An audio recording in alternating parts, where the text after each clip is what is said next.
third base. And the left-hander Molina ready. And we're off and rolling from Baumwalker with strike one. Molina gave up 3 hits but 4 runs last Sunday in 4 frames against McNeese.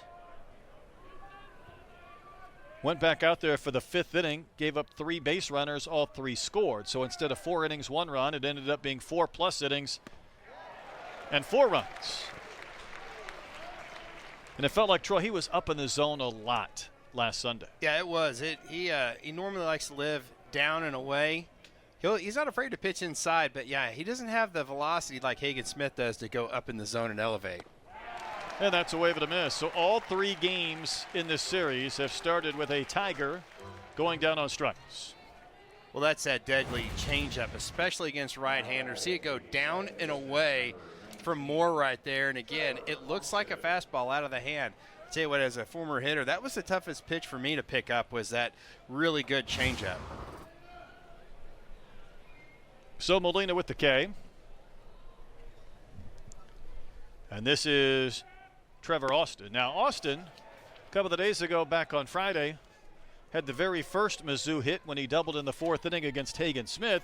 Yesterday, he had the only hit.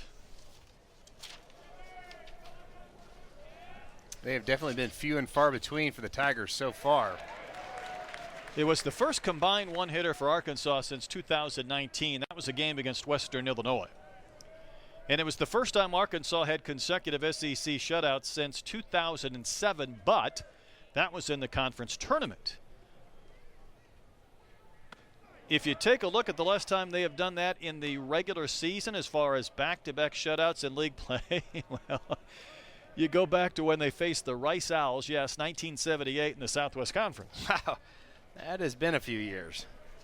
You start saying Rice Owls in conference, I knew you were going way back. You start to laugh when you see Rice Owls in the same conference as Arkansas, but the old SWC. So yesterday, fairly noteworthy. And again, Mizzou would love to change that, and you can do so by just getting some early base runners or some runs against Molina and Arkansas. The scary part is, and that's ball 4, Austin will walk, if the Tigers can't get to Molina and force him out of the game, considering Arkansas has only used a handful of relievers. Fouch went 2 innings, McIntyre 4 1/3, Dossett 1. So you've got Gackle available, Stone Hewlett. I mean, you've got a number of guys who James haven't Wood seen action hasn't yet. Thrown. Yeah, there's another. They've got some horses still left in the pen. The ball is going to fly out to right field and center field today. It's blowing about 15, 20 miles an hour straight out to right. Jackson Lovich in. Foul tip into the glove of White. Lovich has 5 homers, 19 knocked in. He lined into a double play in an inning in which the Tigers would load the bases but fail to score in the 4th. Struck out a couple of times. Takes a strike at the knees. I think that was a pitch that Jackson Lovich would want back. It was right down the middle, but was right at that knee height.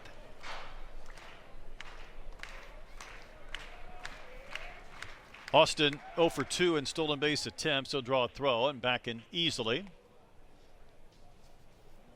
It's a little more difficult with the left-handed Mason Molina on the mound, but you wonder if the Tigers are going to try to get things going. You know, try to run a little bit, hit and run.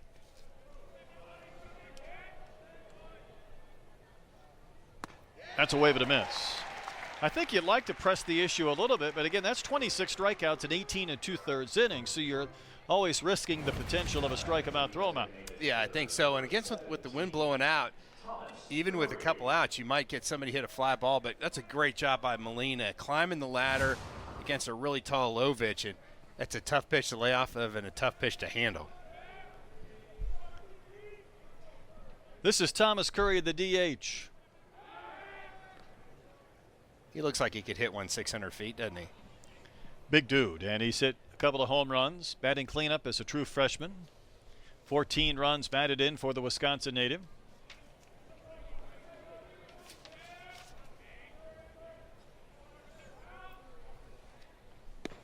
Good pitch for a strike from Mason Molina.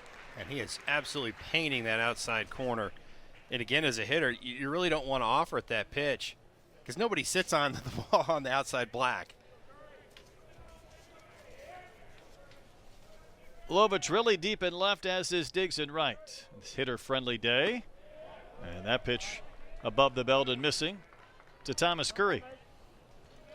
It might just be a relief of sorts if Missouri would get a run or two. Again, when you haven't scored, you've had just 5 hits, and you've seen so many strikeouts, it becomes a little bit of a self-fulfilling prophecy as far as just waiting for somebody to step forward. The more you try, the worse it seems to get sometimes. And I think there's always the possibility when Arkansas runs out these 3 starters that if Hagen Smith is really setting the tone on Friday, as you see the deep play in the outfield, and then Tigert follows it up on Saturday and Mason Molina on Sunday, it might not be easy to do a lot of offensive damage. Well, you're right, and hitters do get in their own heads, and they start pressing, especially if they haven't had much success early on in a series, and you really don't want to watch your average, but, I mean, players do. There's no doubt about it. And the 1-2 is fouled back. I think everybody wants to be the teammate that comes through with a big swing, too, to give your team a little bit of a boost or a lift.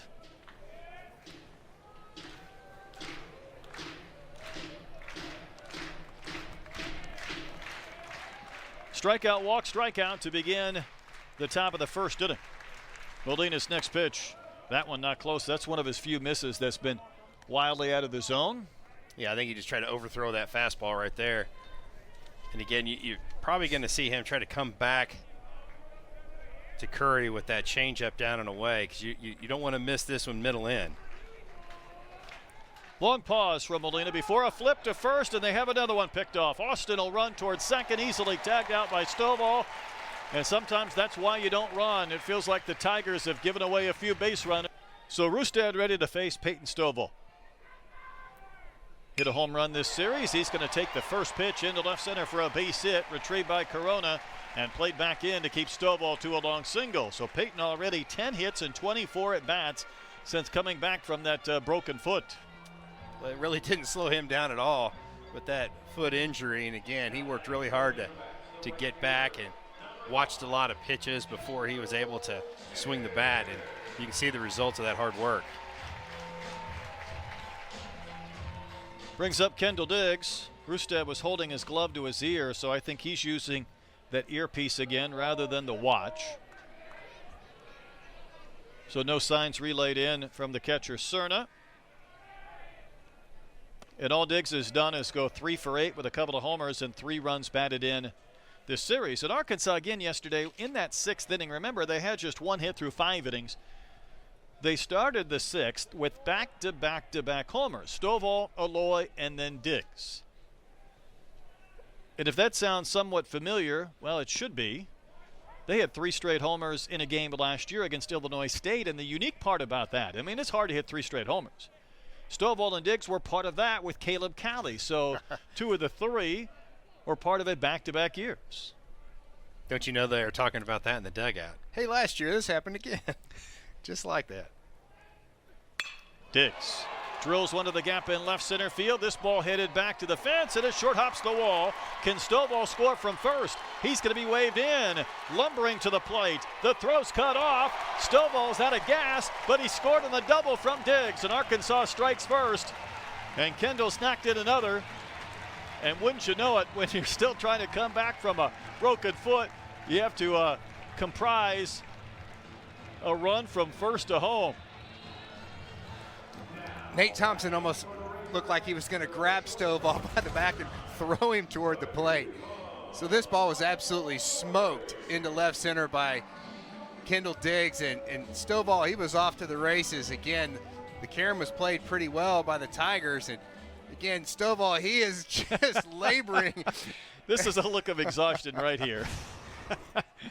I don't know if he slid head first or just collapsed across home plate. If he had to go another 10 feet, he may not have made it.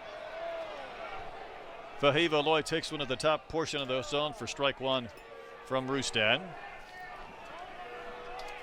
So Vahiva homered yesterday, not against his fellow Hawaiian, finished 1 for 4.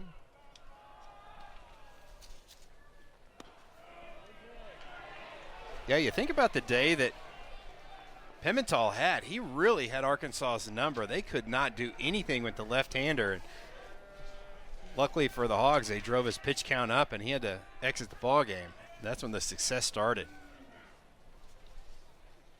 That one not close, and it's going to get off the glove of Cerna, go to the screen, and Diggs will advance 90 feet on the wild pitch.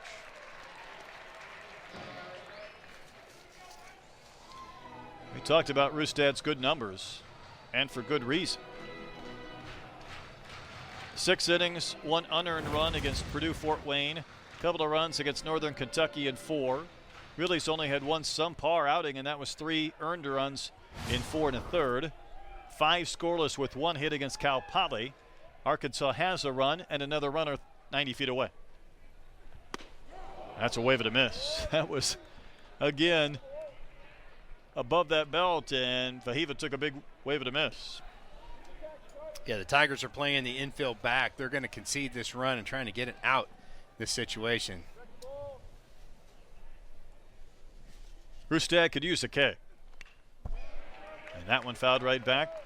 We talked to Coach Jackson about Rustad before the series started on Friday because he had been in their rotation, Troy, and put up good numbers. And we said, well, why isn't he in there now? And there was the thought that if he didn't pitch, of course, in games 1 or 2, he would start today. But there was a little more of an explanation. Soft little flare that will go foul down the line. And what he told us is that Rustad wanted an opportunity to start, and they gave him that chance. And he felt like he earned it, but he also came back to Coach not that long ago and said, listen, I'll do whatever you need me to do. So I think had it been a different scenario for games 1 or 2, he might have found his way into that game, but since it wasn't, he will start game 3. Yeah, I think you just want to get a good quality pitcher on the mound whenever you can. And sometimes you feel like almost, if Rustad could even do like a Will McIntyre and possibly throw twice in a weekend, then he can affect 2 ball games instead of just being the starter for 1. We've seen a handful of really good arms coming out of that Mizzou pen. The bizarre part is they've come at times when the game has been maybe a little bit out of reach rather than when it's been tight, down 6 or 7 runs. Feels like an important batter, though, early in this game. Cerna called time and said something to our plate umpire, Brandon Cooper. He's won a new set of signs from the dugout.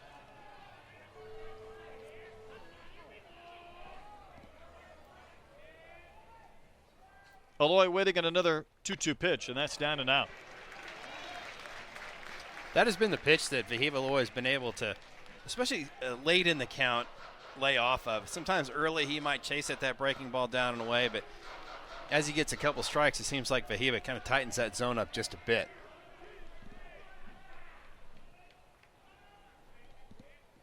Payoff pitch. He just did get a piece of that one. Rustad took a little something off that fastball, about 87 miles an hour compared to the 91, and just that 4 or 5 mile an hour difference had Vahiva Aloy way out in front.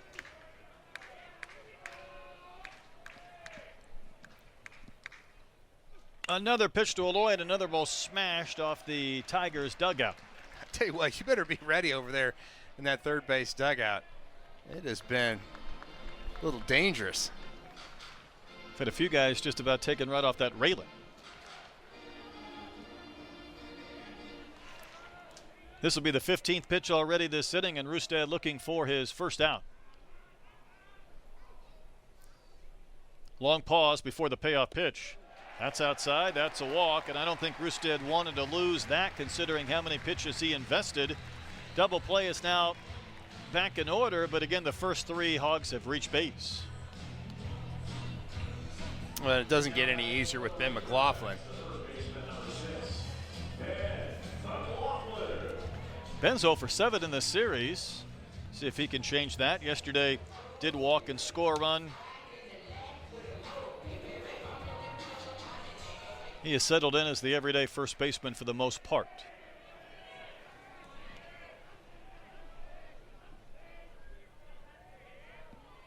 Rustad closes off from that set position. McLaughlin lifting one in the air to left. Corona started back. Now he has to come charging in. He's going to make the catch. Diggs is going to tag. Here's the throw. It's a pretty good throw. And safe at the plate is Diggs. The ball and the base runner arrived at the same time, and Cerna couldn't catch it. That was a good attempt by Corona, but it's 2-0 Arkansas. Yeah, that was a little closer than I thought it was going to be. Corona did a good job of staying behind that baseball, letting his momentum kind of carry him in toward the infield. And you're right, when that ball left his hand, it's like, okay, this one's going to be really close. McLaughlin does his job, just driving something to the outfield. Got the sac fly. I think Corona and Diggs are friends, and Corona wanted to throw him out. Now, Aloy did take second on that throw home. And this is Lovich, who has knocked in 5 runs in 2 games against his former team. He had the big 3-run homer Friday. Yesterday it was a 2-run triple that provided the first runs of the series that weren't scored on homers for Arkansas. After they had plated 11. Taking that grand tour. Lovich chases one up and out of the zone for a wave and a miss. We were giving Ross a little bit of a hard time, saying we saw his younger brother there behind the cage as Arkansas was taking batting practice today, and said, "You didn't get any of the Lovich height." He goes, "No, but I got the speed."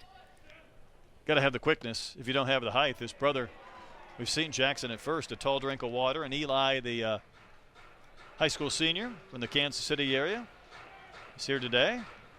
It's a big dude, Jackson Lovich. Black is a slimming color too, so he looks a little thin. Get him in the trading table. On the ground to second. Austin will make the play. Throw out Lovich for the second out of the inning as Aloy takes third base.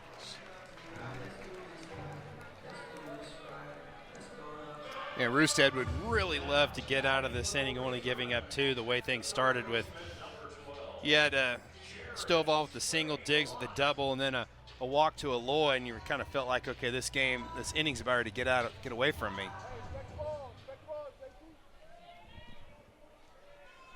Sprague-Lott started on Friday. Holt yesterday at third. Sprague-Lott back in there.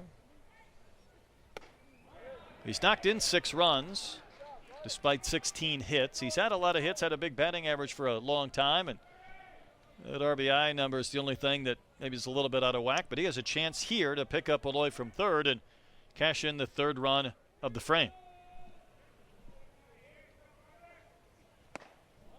And Roostead misses in, so Roostead would really love to find a way to give up only 2. Well, Roostead, he is very methodical out there on the mound. He definitely takes his time.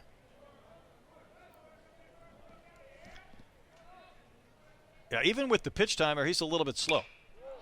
Sprague-Lott hits a pop-up into shallow right. Moore comes charging in. He'll get there to make the catch to end the inning, so Arkansas will strand Aloy at third. They do get a couple of runs. Often he was the hitting coach, and the pitching coach was Matt Hobbs. Now Arkansas's pitching coach. Families are really close. They vacation together. And Coach Jackson told us a story about Coach Hobbs and his wife Marta that had us rolling on Friday morning, involving the birth of their first kid for Coach Jackson. And again, Coach Jackson's kids called Matt Hobbs Uncle Matt and Aunt Marta.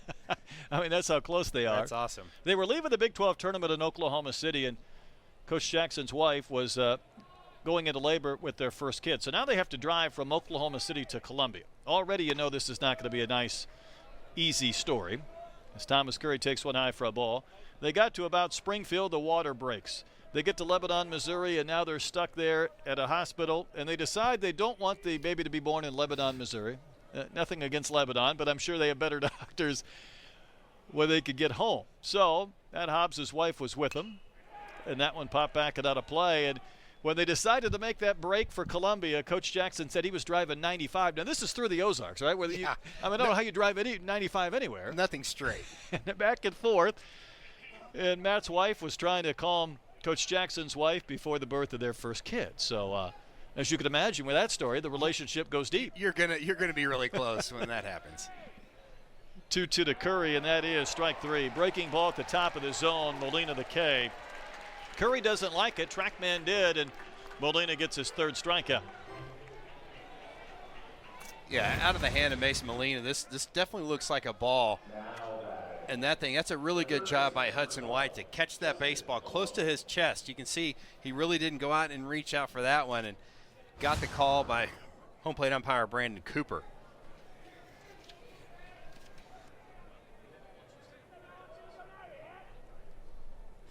This is Justin Colon. Colon at third, hitting .267. 0 for 3 with a walk yesterday. 0 for 6 in the series. But he has some company as far as the 0-fers go. That one a little bit high. Colon was in the Cape Cod League last year for the Wareham Gatemen after a sophomore season that saw him play 32 games. A couple of years ago, as a freshman, had a pretty good game against Arkansas when he went 2 for 4 with a couple of RBIs in a win for the Tigers over the Razorbacks. 2 balls and a strike here. Yeah, he looks like he's a guy that still has a lot of confidence. You can tell he's got a little swagger at the plate. Had a father, Roberto, that played professional baseball in the Tigers organization, so he comes from a baseball background.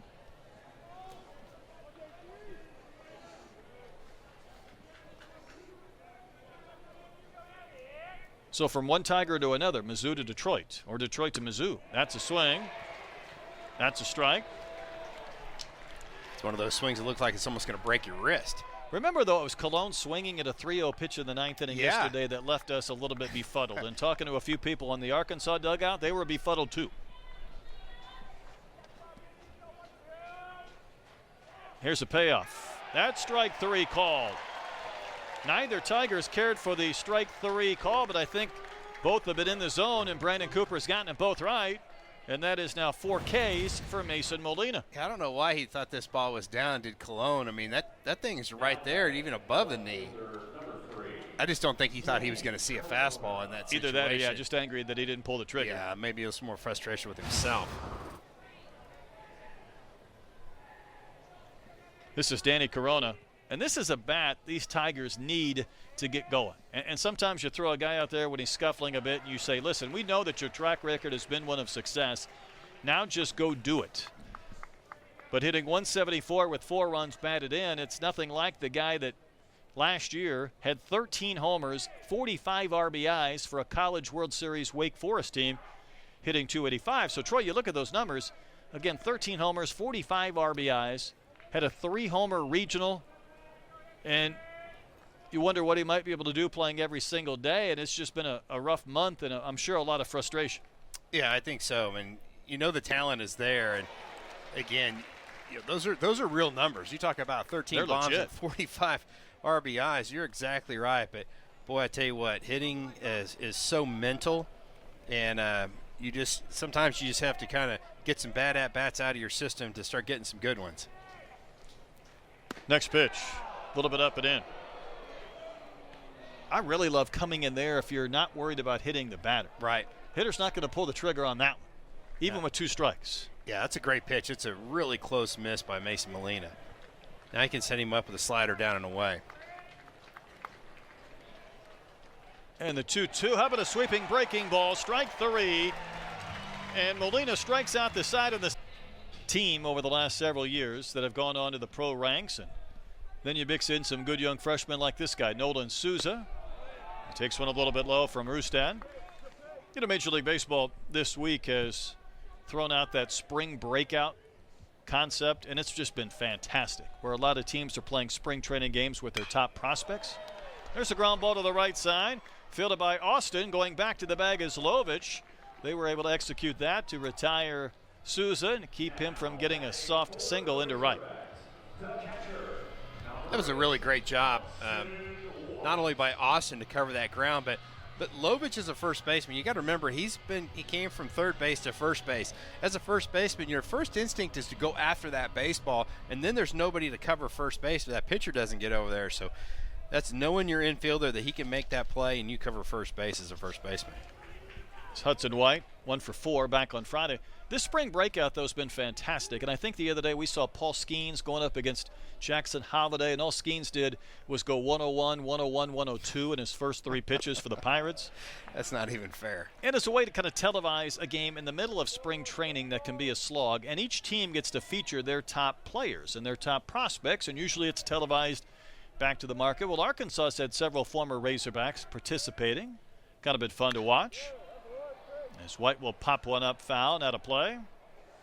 Christian Franklin played in that game for the Cubs. Jace Borfin for the Blue Jays. Cody Adcock for the Reds. Michael Turner played for the Sox. And Caden Wallace, of course, for the Royals. So those were just a few of those guys that got a chance to be part of that concept. Yeah, how cool is that for them? I think it's great. Yeah, and then it really gets that fan base start thinking about, hey, who are the future stars?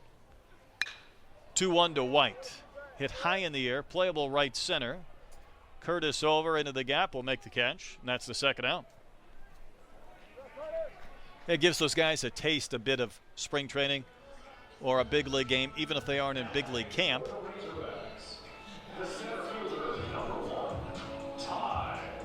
Of course, playing in this venue, in this ballpark, gives you a little bit of a feel what a minor league. Yeah, a really nice minor league and nice minor league crowd as well, yeah, too. Minor league crowd, minor league atmosphere. Ty Wilmsmeyer, the center fielder, will bat. Takes a pitch for a strike. Here's a guy that Arkansas would love to get rolling. You just want to get him on base with that speed that he has. 0 for 5 with a couple of Ks in the series. See if he can get on with 2 outs in the second. Rustad plunked it. That's one way to get on. Rustad had a chance for a quick 1-2-3 inning and then hit the 9-hole hitter and turns the lineup over for Peyton Stovall.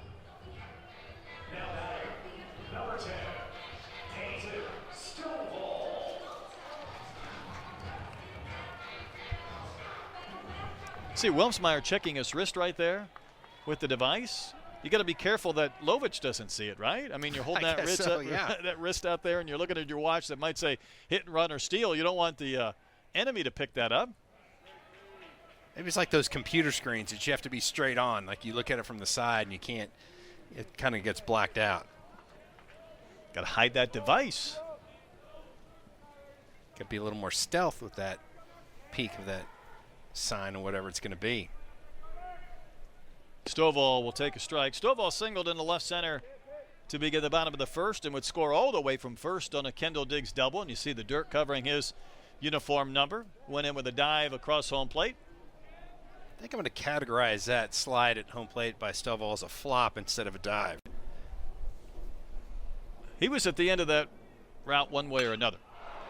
Stovall swings, drives one high in the air, deep center field. Curtis back near the 400-foot marker, and he's got enough room to make the catch against the College World Series logo. And Stovall just missed one. And Arkansas strands a runner. Couple of innings played on a Sunday. Hawks 2, Tigers nothing. Mateo Cerna will bat against Mason Molina in the third inning. Molina again has struck out 5 batters through 2 frames, and the only out that wasn't a K, he picked off Austin, who walked. Cerna, a freshman from Doral, Florida, American Heritage High School. 7 home runs a year ago as a senior. Fouls one back and out of play. You know, we talked about Molina, and it looks like he's purposefully pitching up in the zone, and he can really calibrate that thing down whenever he wants to, but he's got a good spin rate, so his ball has carry, which means it stays on plane a lot longer, so a pitch up in the zone will stay up, like that one right there. And it, as a hitter, you think it's going to come down a little bit more, kind of gravity working on that fastball, but his pitches stay high, and you just swing right underneath him. Well, if he works in that big slow curve we've seen with a high fastball and a changeup, it feels like everything's coming out of that same slot. Ground ball to short for Aloy. He's going to retire Cerna to begin the third inning.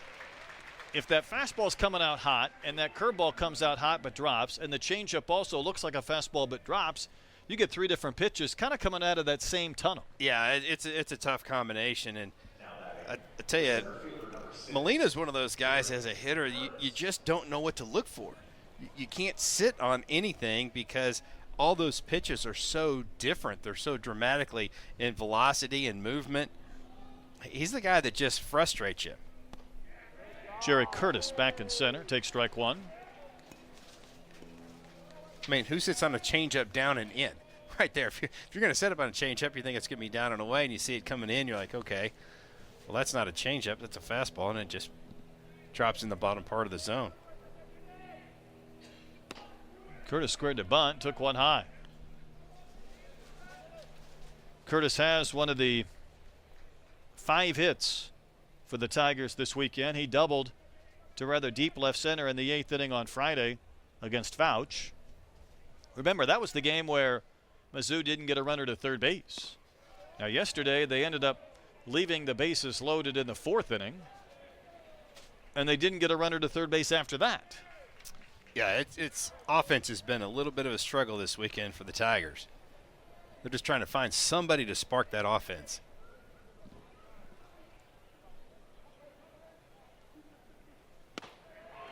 Late on the swing on the fastball.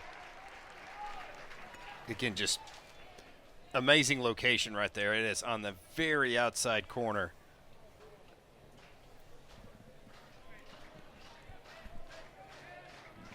Molina going for strikeout number 6. Buries that in the dirt. Arkansas came into this weekend 4th in the country in earned run average. Now, they've been very good, but A&M was better. There were a couple of other teams. In fact, they were 2.74 for a collective team earned run average.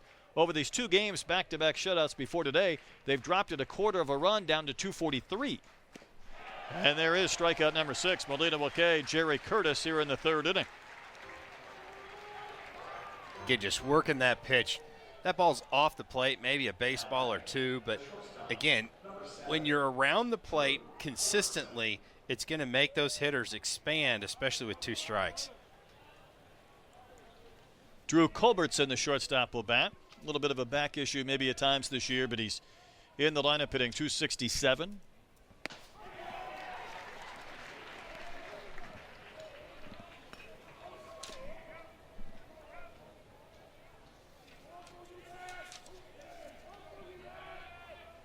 Freshman from Greenwood, Indiana.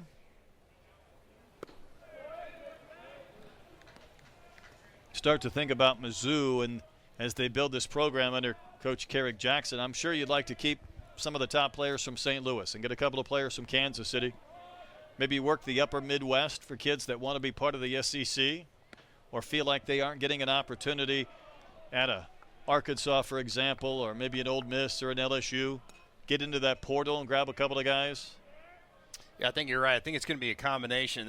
They're definitely going to have to try to protect that Missouri backyard and keep those 2 hotbeds of cities of Kansas City and St. Louis. Try to keep those guys at home when you can. Easier said than done. It is, but it feels like we're seeing more players come out of Missouri in recent years. He wants to recruit some dogs. He wants to coach you, push you. And he's not a guy who's going to say, when I get my guys here. These are his guys now and trying to compete with them. But Mason Molina and this Arkansas pitching staff, they've been a little bit better. 7 strikeouts through 9 batters for Mason Molina. And this pitching 13-5 yesterday. They have gotten double-digit scoring as Vanderbilt. And you always think of Vanderbilt as such a great pitching school, but my goodness, they just have, the bats have really woken up there. You know, I saw it when they were trailing Texas by 8 runs a couple of Sundays ago and came back to win the game. Kendall Diggs facing Rustad here in the 3rd inning. Even Ole Miss, Troy, they lost a game to High Point not that long ago, and we thought, boy, what's wrong with the Rebels? Well, they've won both games. They're 15-5 overall. And South Carolina, who they're playing at number 12 coming into that weekend. How about Kentucky, though? They had a couple of big wins against the Georgia Bulldogs. Yeah, Georgia's 25th in the country. Kentucky beat them yesterday 9-3. Going to be interesting to see if State can beat LSU to win that series or whether the Tigers will take it. And the pitch to Diggs. Tomahawks one on the ground to second. Austin's got it. Will throw out Diggs to begin the 3rd inning. Remember, Mississippi State has not made the NCAA tournament each of the last 2 years. Yeah, it's really been quite a shocker. We've seen a lot of strange scores around college baseball. You know, the team that I think I was paying some attention to that isn't in this conference, isn't in the SEC, was TCU. And they got off to a 13-0 start. Looked like they might never lose. Aloy socks one to left, but maybe off the end of his bat, and it'll be caught by Corona for the second out.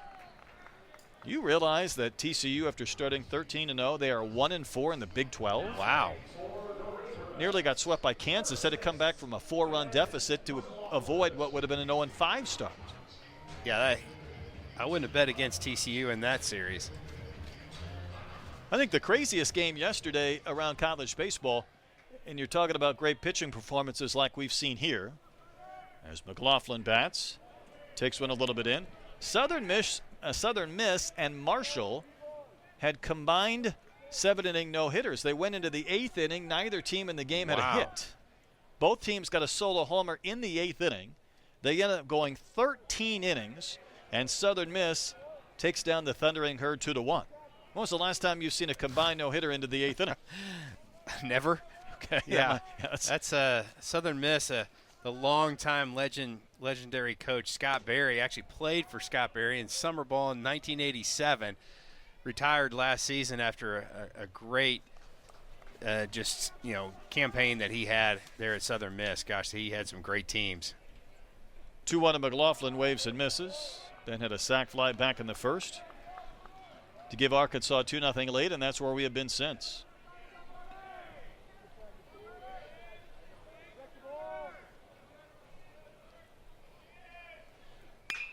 That ball hit in the air, down the line and right, into the corner, near the pole. It's going to go.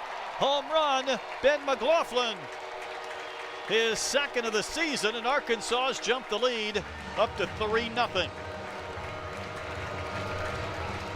And the Hawks keep on swinging the long ball stroke. That is 8 homers in 3 games this weekend. Well, that's one way to break out of an 0-for weekend is just hit one over the fence. Nobody can catch that one. Big swing by Ben McLaughlin. That's a 2-2 pitch that McLaughlin had some great extension. Ball was left up in the zone, and you could see Rustad knew when he hit that ball, it was like, man, I did not want to throw that one there.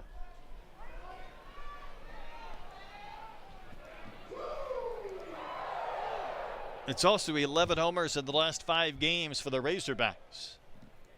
This is Lovich. Bounce to second, his only time in. Pops that one up into foul territory. Should be a play. Not an easy one. I didn't say it would be easy, but Cologne did have a play, and he made the grab to end the inning. That's about 50 miles, 55 miles, as was that shot from Cape Kennedy. And people just pulled over on the side of the freeway and watched the shuttle launch from there. Sure, why not? Can't beat that. No shuttle launches here, or rocket launches, unless you count some of the Razorback home runs and Tucker Moore, who struck out to begin the game, waves and misses. Tell you what, though, you're sitting there just watching UCF play, and all of a sudden, 55 miles away or 60 miles away, you're watching the rocket launch. A big fiery ball in the sky. It'll get your attention. Molina's 1-1. Man, Molina just continues to pitch at the very top of that strike zone. That one was kind of borderline right there itself.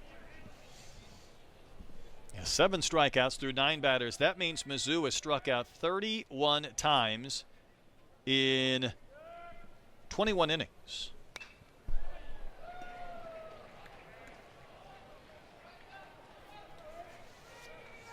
Now this is the thing, if you're Tucker Moore, you're thinking, okay, is Molina going to come with a changeup down and away, or going to throw that fastball up in the zone? And that's the thing about Mason Molina. He uses not only the width of the zone, but from top to bottom as well. 2-2 pitch, fouled right back for Mizzou. Again, they have a few innings left against Molina with this bullpen to try and change their fortunes this weekend. They'll play at Kauffman Stadium Tuesday against Kansas. Then they have Kentucky in Columbia next weekend, a Kentucky team that's done a lot of damage. And that one, did it get Moore? It must have. He was spinning away from me as he wore that one from Mason Molina. So Mason got ahead in the count, but then hit a Tiger, and this is what they do, one of the top teams in the country as far as taking their hit by pitches. They had 2 yesterday, giving them 38, now 39 on the season. Just get him off the hop. On a bounce. Yeah. Still a hit by pitch. Still counts. We're talking about that Kentucky team. They lead the SEC in average in SEC-only games. Guess what they're hitting as a team? Now, I know it's a small sample size, only 2 games. 1,000. Oh, come 400? on. 400. 400 even, exactly. All right. You need to my second guess go to the casino. Was much better than my first. Austin fouls one back. This is the most dangerous Mizzou hitter in this lineup, and they get him up with more on first and nobody out.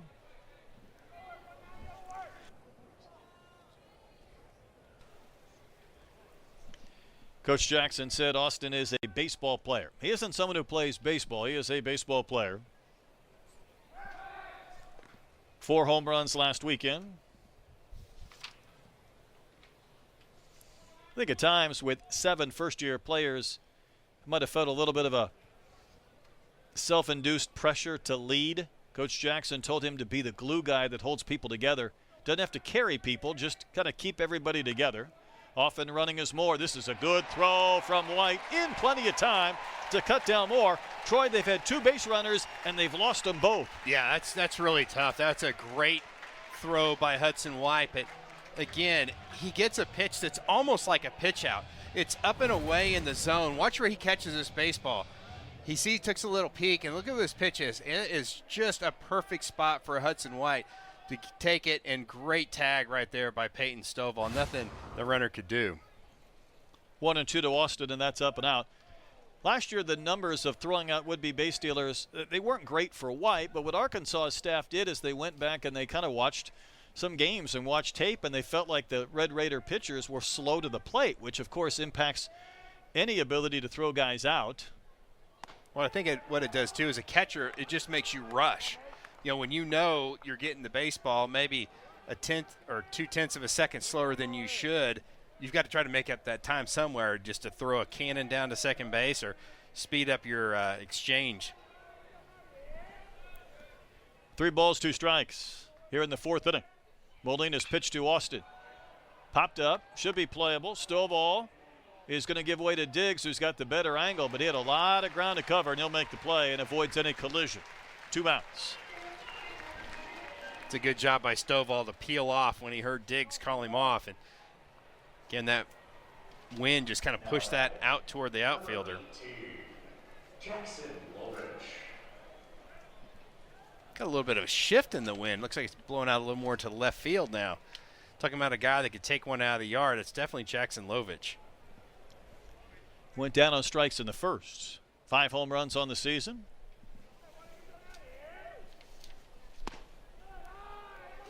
Blue Valley High School in Overland Park for the Lovich boys. Last year had 19 games, 11 starts, hit .217, and then went to the Yappy League and played for the Pulaski River Turtles. But he was the Gatorade Player of the Year in Kansas a couple of years ago. And then, of course, his team won the 6A state championship. So that was a big senior camp. What's up with that average? You're only hitting .369. Well, it's changed pretty dramatically this weekend. Ross's jumped up to .382, and Jackson's now 30 points behind Big Brother.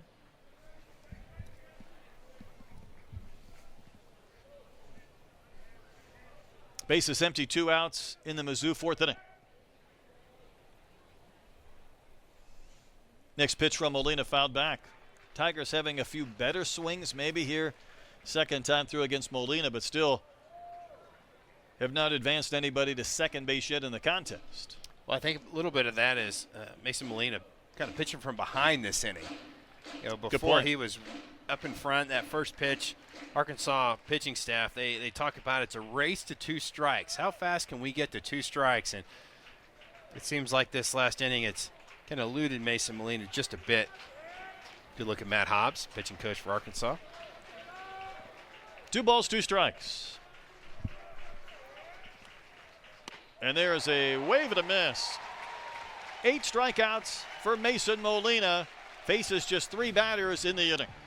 So Sprague Lott and Peyton Holt seem to be kind of platooning in a sense. to get some playing time at third base, and Sprague-Lott making his second start of the series. I don't know if either one's 100% healthy right now. No, I think they're both kind of nicked up just a bit. Do you think you're going to ever see Souza over at third base?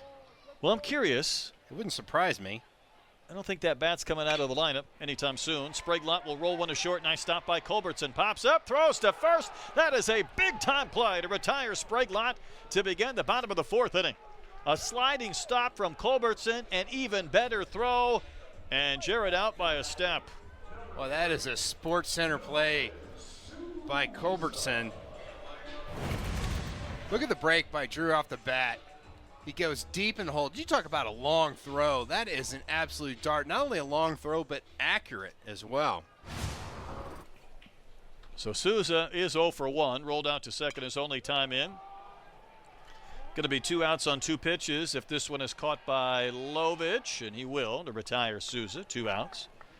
There was an interesting note in the Whole Hog Sports game recap.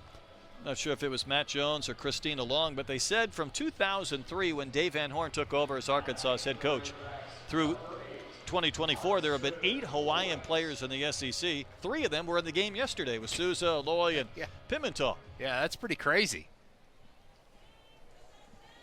Well, DVH has got a former player as a coach there, and Rick Nomura, and that's how Nolan Souza came to Arkansas, and it's pretty good scouting by having a former player sitting there going, hey, Coach, I've got a good one here in Honolulu. You better come take a look at him. Pitch to White is a little bit outside.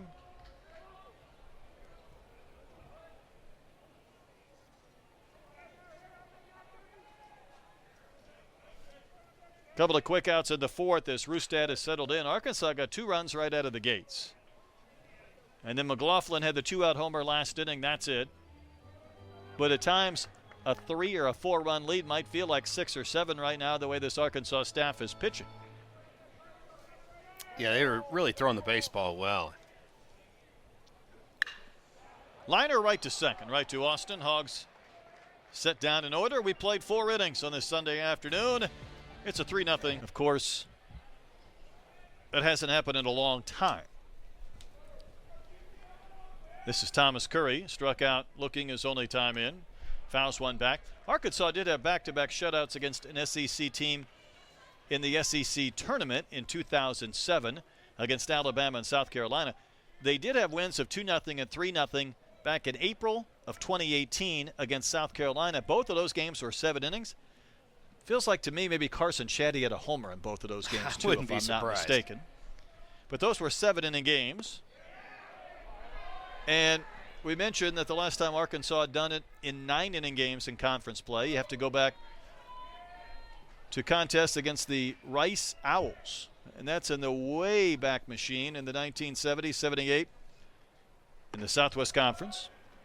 But even when you start to think about how rare it is for other teams to do it in this league, last time an SEC team shut out another in back-to-back games, Tennessee did so against Georgia back in 2019. Wow. That's Doesn't a lot of happen every baseball between 19 and 24. And Curry takes a strike. Now see if Mason Molina challenges the power-hitting Curry. If he doesn't try to turn over that changeup and go down and away.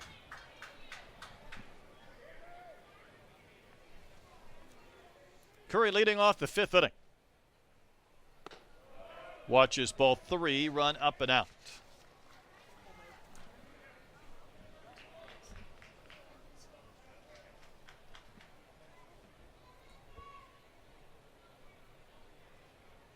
Pitch number 70 for Mason Molina. How about 39 strikes, 30 balls?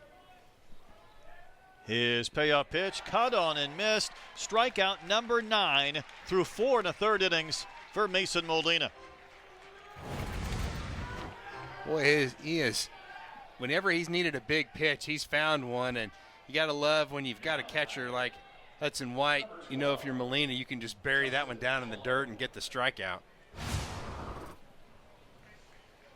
They're staying busy this weekend over there on the K-board. A lot of cards, a lot of tape. Some precise work as well. He is making sure that thing is level.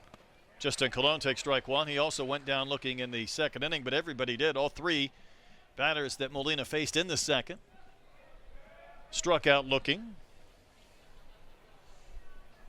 There's been a ground out to short. There has been a fly out to right, and there's been a caught stealing and a pickoff. These infielders have had more work throwing the ball around the horn than they have on other plays in the field. Yeah, putting the ball in play has not been Mason Molina's idea of how to get outs today anyway. You start to wonder about the pitch count for Molina. It's not been a problem, but we're seeing guys, I think, at this juncture of the year, if you get to 5 innings, Brady couldn't quite get to 5 innings at 87 pitches. Hagen Smith went 6 innings. Molina, first of all, trying to get through 5 and then maybe beyond. I think if he could get Colon and Corona quickly. Is that a swing? It is. Maybe you give him that opportunity to be around 90, 95 tops. I think so. I think he might go another inning if he can get out of this pretty quickly. Arkansas does have somebody lightly tossing down in the bullpen. Hagen's got the clipboard, and he's busy over there, isn't he? He's charting some pitches. 2-2 to Colon. And Molina, did he hit Colon? He just ran that one too far in.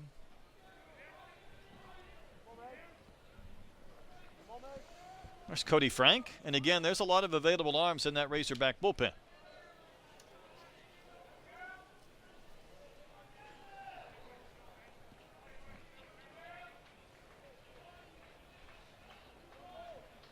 Is it me or has this been a long at bat? I think it's taken a little while. Well, you have to wake me up there for a second. You were saying what?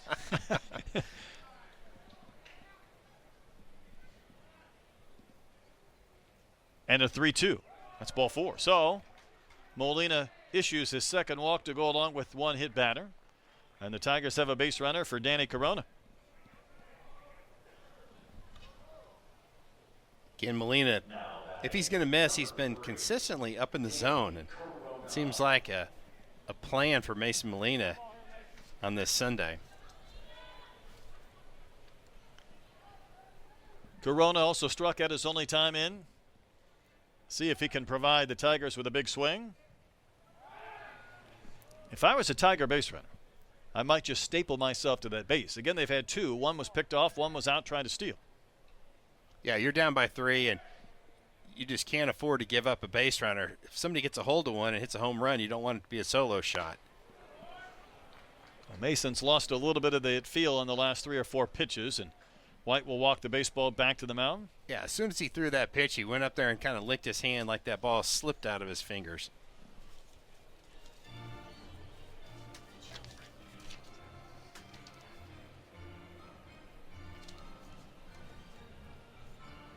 Battery mates from Texas Tech a season ago. But you know Hudson White, he knows that left-hander. He's like, okay, I know you got it in you.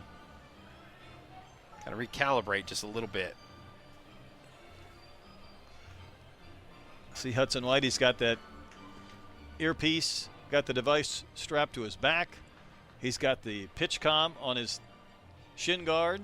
It's all kinds of technology strapped to Hudson White. If I could take you back 15 years and I would be telling you about what technology would look like now in baseball, you wouldn't believe me. If I would tell you that you'd have an earpiece and a walkie-talkie and then you'd have a pitch comm device going to the pitcher's wristwatch, we might all think, what? Now, see, he's got the device in his left shin guard, got the earpiece in. All he needs is an iPad somewhere in a bag over his shoulder, and he'd have everything. You almost feel like he needs like a backpack, like one of those blowers, just to have a big battery to power all that stuff.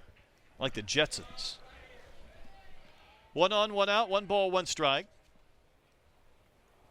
Molina to Corona. I think that's a swing.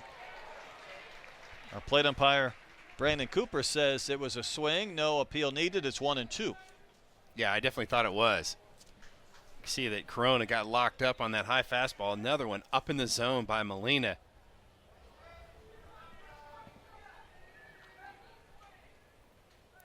Long pause from Molina and a flip to first. Back end diving is Colon. Hawks got a couple of runs in the first, a home run from McLaughlin in the third. That's it. This crowd is quiet. could hear a pin drop in this place. About 10,000 in attendance. They'll cheer here on the swing and a miss. 10 strikeouts for Mason Molina through 4 2/3 innings of work. That's just one of those swings that you just know that Danny Corona is going to hit that one a long ways later on in the season, but right now he just didn't feel it.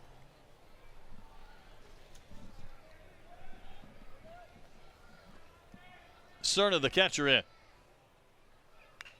Think what happens when you face these Arkansas pitchers. They start working at the top of the zone. They're throwing you multiple pitches for strikes. That when you do get that one pitch to hit, you don't hit it. When it's over the plate, catches too much of the plate. Yeah, I think you're just surprised that it's not on the corner at the knees or at the top of the strike zone at the letters. And that's the one that really frustrates you, because you think about facing pitchers at the next level. You're not going to get 2 or 3 pitches to hit in a minor league or major league game.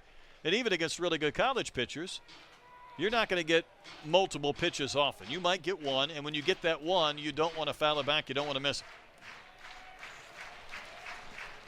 Cerna behind in the count. Molina paints one just a little bit outside. Hudson White tried to sell that one. He knew that pitch was outside, so he caught it really quickly. He didn't hold that mitt for very long. If it's in the strike zone, he's just going to stick it. He just tried to played it off nicely. Brandon Cooper to saying, hey, that was a strike. It's about 3 baseballs off the plate. Another flip to first. Getting to that point where if Molina uses another couple of pitches but does end the inning, I don't know if maybe you wouldn't just bring somebody out for a clean 6th. We'll see. Here's the 1-2 to Cerna. And that just misses, and Colon will get the stolen base. Arkansas doesn't throw through. I think White was trying to hold that and frame the pitch that was really close. Yeah, it was just a little bit low. And I don't know if White didn't know the runner was going, or again, I agree. I think he tried to stick that strike. He was hoping it was out number 3. Pop up down the line in right for Kendall Diggs. He's there. He's got it. Inning over. Tigers get their first.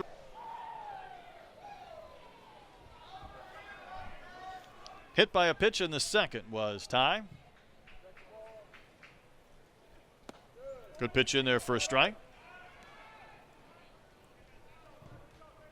Arkansas will be at Auburn next week, and I think that's a Thursday, Friday, Saturday series, so they'll get to go on the road. That Thursday game is going to be on the network.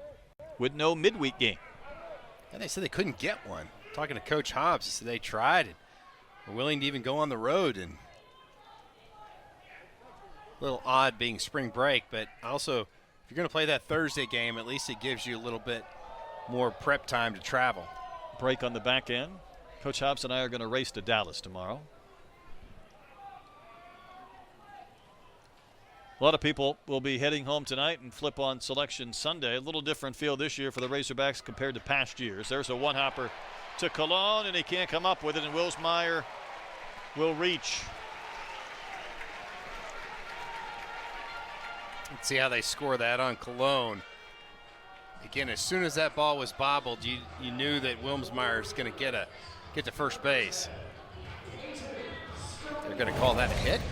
Wouldn't surprise me, only because he's kind of surrounding this like a hockey goalie, and he just tried to play it and knock it down, and Wilmsmeyer will get a single. Yeah, as soon as that ball was bobbled just a bit and Colon knows who's running, he's like, they're just going to eat that one. That's a smart play by the third baseman. Back to the top of the lineup for Peyton Stovall. Now, yesterday he got the gorilla after the game, apparently. We saw the gorilla in the dugout yesterday, the gorilla mask for home runs. It's only 4 position players, so McIntyre wasn't eligible, or Brady Tigert yesterday. Stovall smashes one fair down the line and right. This one's heading into the corner. Wilmsmeyer's got great speed. He'll turn third and score easily. Stovall's got his second hit of the game, and Arkansas has increased the lead to 4-0.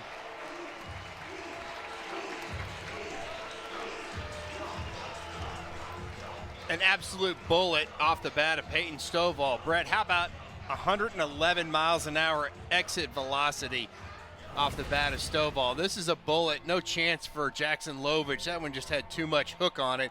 And again, as soon as it got down in that corner, you knew that Ty Wilmsmeyer with that blazing speed was going to score standing up. Easily. So, Stovall got the gorilla yesterday. It's his responsibility to give it to the player of the game today. Can he give it to himself?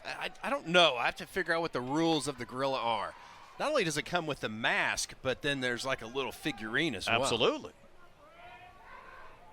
Now, maybe if you're a humble guy and you don't want to give the gorilla to yourself as the player of the game, maybe your teammates can overrule your non-vote and just make you keep that thing. But then I guess you're probably responsible for taking it to Auburn. Yeah, you don't want that in your bag. Probably not. So far, McLaughlin's got a pair of RBIs. Sack fly and a home run. All right, he might be a running. candidate. Kendall Diggs doubled in a run in the first, and he bounced out to second in his last at bat. Arkansas has all 5 hits in this game and a 4-0 lead. Diggs started to swing, but took a pretty good pitch to hit for strike 2. Rustad took a little something off that one. Kind of turned over that fastball a little bit. Better want to keep this ball down in the zone against Diggs. Diggs hit one off the very end of his bat. That's about a foot outside. I'm not really sure how he reached that one. You're barely making contact with that pitch when you're extending that far off that outside corner. Nobody out this inning. Hart of the lineup trying to extend this 4-0 advantage. That one bounces by Cerna, goes to the screen, and Stovall will move up to third base. Is the second wild pitch for Rustad. And both of them have moved a runner to third base. And that's a big one because I almost feel like for the Tigers, you're at that point where do you bring the infield in with nobody out in the 5th inning? Well, they're not going to, but you almost feel like you have to because. Well, he's motioning for somebody to come in, and they're not. He's moving Lovich in from first, putting him in the line of fire from Kendall Diggs. Lovich is a little hesitant about doing that. He kind of looked over and goes, "Are you sure?" For this guy? And he's still about 5 feet behind the bag at first. He's not playing even with the bag. Rustad could really use a strikeout or a pop-up. His payoff to Diggs. He gets the K, wave and a miss. Big first out. Yeah, really great changeup right there. Rustad turned that one over and got really nice movement. How about 17 inches of horizontal break away from Kendall Diggs? That was nasty. Fahiva Aloy, he's lined to left, he's walked.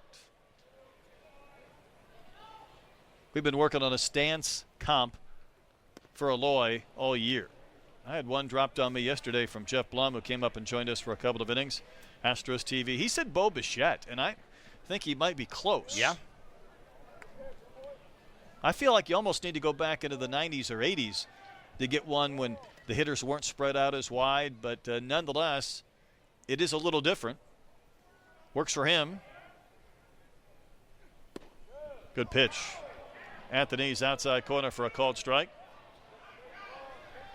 Well, Arkansas just wants some kind of contact, not a strikeout or a pop-up in this situation. The Tigers would love another punch-out. A ground ball in the infield is going to score a run. 2-strike pitch. In the air to right. Moore drifting over, now trying to get behind this throw. But Stovall will tag and score. A sac fly from Oliva. From Aloy, his 17th RBI for Fahiva, and it is a 5-0. Was his first hit in 3 games in this series. It's a nice way to break it over. But how big was that wild pitch to allow Stovall to get from second to third and scoring that sacrifice fly? Again, Coach Carrick Jackson said you just cannot give Arkansas anything, and they'll take advantage of it. And just little plays like that inside the ball game will make a difference between a run and no run. And right now this is no longer a slam game with a 5-run lead. Missouri's offense has done very little, but, you know, they get a couple of runners on, you get one big swing, you could change this game quickly. So Arkansas playing add-on or tack-on, keep producing a few more runs. Here's the interesting part, Troy. If you want to think a little bit ahead, and I'm sure there's a few that may not, Arkansas puts the pedal down, you could have a possibility of a run rule. Well, Mizzou doesn't have a base hit yet either. So you might have a possibility of a no-hitter clinched by a run rule walk-off later on in this game. That's true. Which would be not as dramatic as the other possible no-nos. Goodness. To the backstop, 3-2. That's a pitcher right there in Rousted that doesn't want to hang a changeup, and he just spiked it about 54 feet in front of the home plate.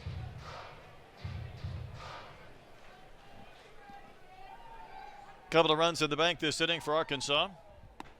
That's high. That's ball 4.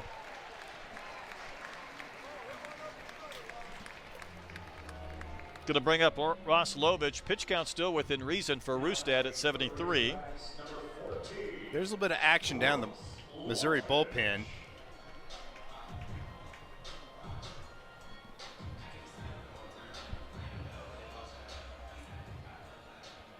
Got a left-hander up and throwing, ready if needed. We've seen a couple of good arms out of that Tiger bullpen. We've seen actually every pitcher that Missouri's run out there has looked pretty good.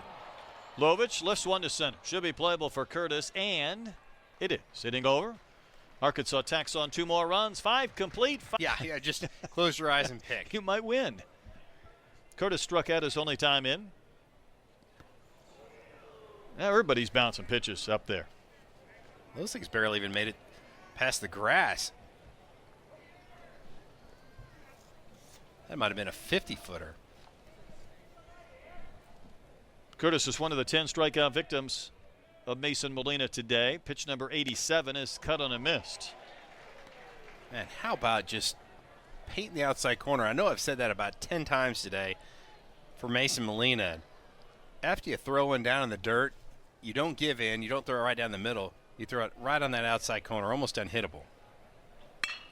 Liner into left for a base hit. The first Tiger hit is a single by Curtis, and that was a mistake that Molina made where he just left that one right over the heart of the plate. Yeah, it's the first time he's done it today, and Curtis didn't miss it.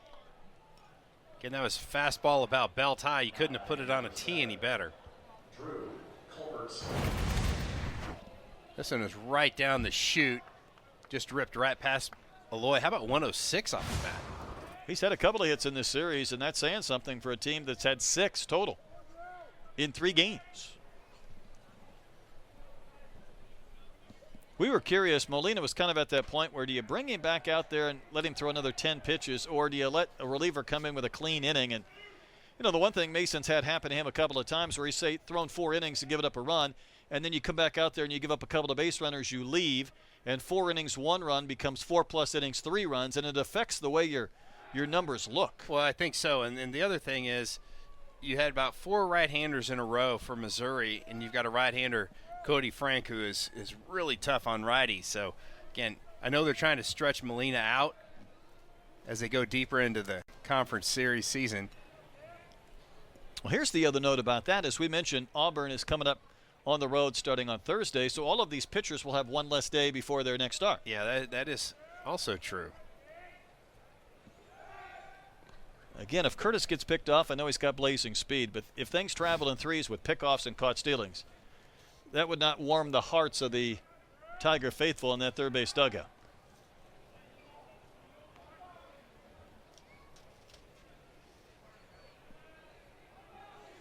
Culbertson's made a incredible play at short today, and I tell you what, Curtis has the attention of Molina. And he's got a big lead. There's no doubt about that. That's got to bring a smile to his face. He likes it.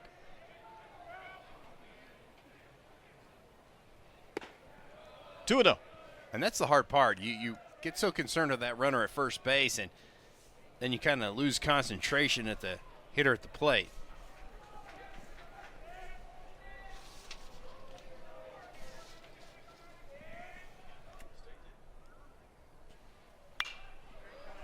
Fouled back and out of play.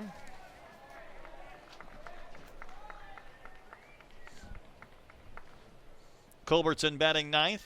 Leadoff hitter Tucker Moore on deck. Nobody out in the Tigers' sixth.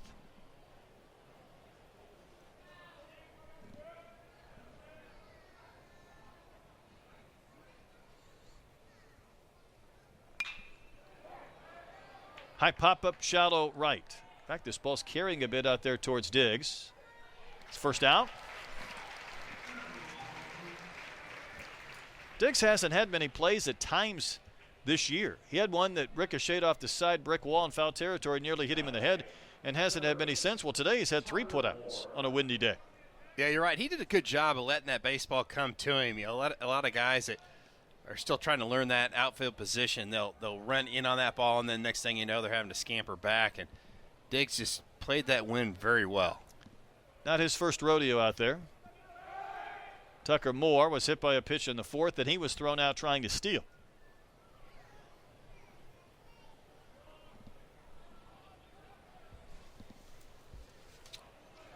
Castle Rock, Colorado native. Didn't play a year ago, so a redshirt freshman this season.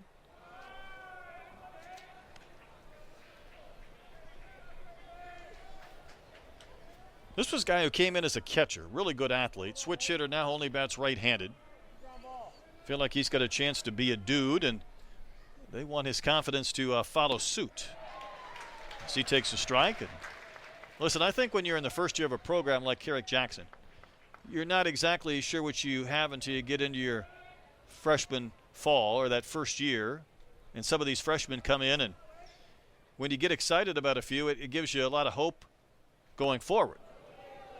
Like, we can do something with this guy. We can build around this player going forward. Yeah, you just see he gives you, and Tucker Moore gives quality at-bats. Definitely has some pop, can run some. Tigers would love to find a ball in an alley right here. A little closer at first, but not in time to pick off Curtis.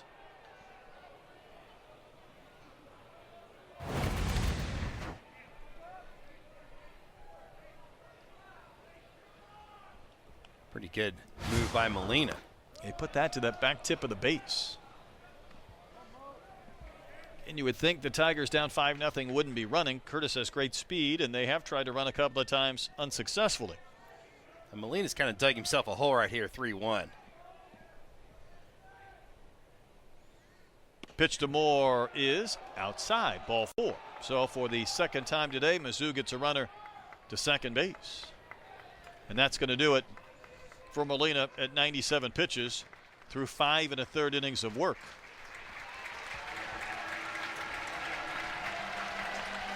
So he came back out for another inning, faces 3, retires 1. Fans will give him a night.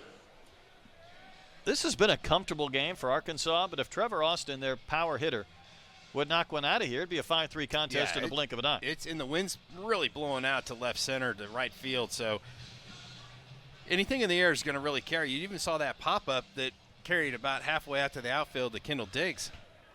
Just hit by Culbertson. Austin has walked and flied to right. 23 career home runs for Trevor Austin. Nice strike to start the sequence for Cody Frank.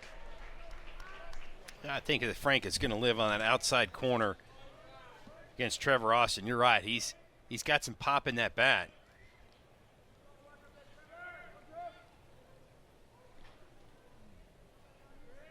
Two on, one out. Austin looking for a pitch he can do some damage with, but it misses.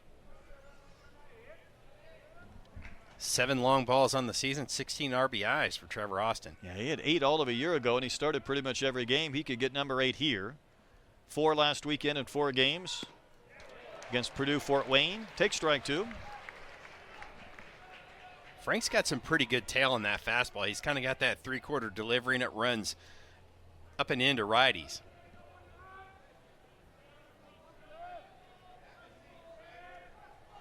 Curtis at second, Moore at first. And Frank misses way outside. White was able to go out and get it. Kind of overthrew that changeup right there, and you don't see that very often, the righty-righty changeup.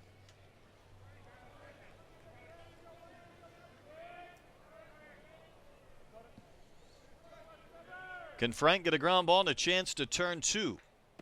How about a front door breaking ball for strike 3? That's a tough pitch to hit. Boy, it starts out at your left hip as a right-handed batter and just backed up on him just a little bit, and it caught just a little bit of that inside corner. Pained expression from Trevor Austin. Now 2 outs for Jackson Lovich, who has struck out both times in. Those were against Molina, now facing the right-hander Cody Frank. Normally when you're facing a lefty, you don't root for a right-hander to come out of that bullpen, but when you struck out twice, maybe you're willing to try somebody else. A lot of respect right there by Cody Frank, keeping that baseball away from Lovich. Again, he also has 5 home runs on the season. Next pitch. Is that the change again? That was the changeup. Boy. How about first pitch slider off the plate and then the changeup that just dove. How about 23 inches of horizontal break? That started on the outside corner and ended up down and in. See what he does here. Whether he throws a miss pitch to Lovich. He did, but Lovich went out after it. Another strikeout. Frank K's both that he faces. Losi, the left-hander. Losi's had 8 1/3 innings, giving up 9 hits. He has punched out 8, though. Senior left-hander. He is kind of a 4-pitch mix guy. He'll sit around 91, 92 at the fastball. Like a lot of these Missouri pitchers, he'll throw both the slider and the curveball.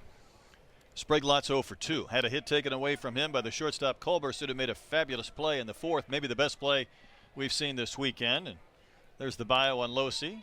Of course, there was a Cardinal named Kyle Loesch, spelled just like that. This is Ian Losi. They might want to get together and argue about who has the correct pronunciation, but I'll leave that to them. Sprague Lott will hit one off the glove of Colon, and that ball kicks away. He couldn't handle the ball that Wilmsmeyer hit at him last inning. We'll see if this one will be a base hit or not for Sprague Lott, but the Hogs have a leadoff runner aboard. This ball jams Sprague Lott. Again, had a little top spin, and you can see the ricochet right there. You know, when you're a hitter, you're always worried about getting caught between speeds. When you're a fielder in a bit of a slump, you worry about getting caught between hops. Yeah, you're exactly right. And that one was right at your feet, and it was not an easy play. I think they called that a hit. They did. So Nolan Souza gives way to Hudson Polk. Polk will DH. Souza started this weekend on Friday with a multi-homer game. First Arkansas freshman to have 2 homers in a game since Caden Wallace 3 years ago. But with the lefty, it's an opportunity for Polk to bat. Nolan went 0 for 2. I think it's the one thing about using Souza in that DH spot, Troy. If you do have some right-handed hitters on your bench late, you can throw them in there without worrying about the defensive ramifications. Yeah, I think so. Hudson Polk has really swung the bat well. He's got some pop in there as well. Taking a couple pitches off the zone. Polk's one of those guys. He likes his powers to the pull side, so he wants to get something middle in. Homer and 5 RBIs. Of course, his first at bat was a grand slam. 2-1 from Losi. Backdoor pitch for a strike.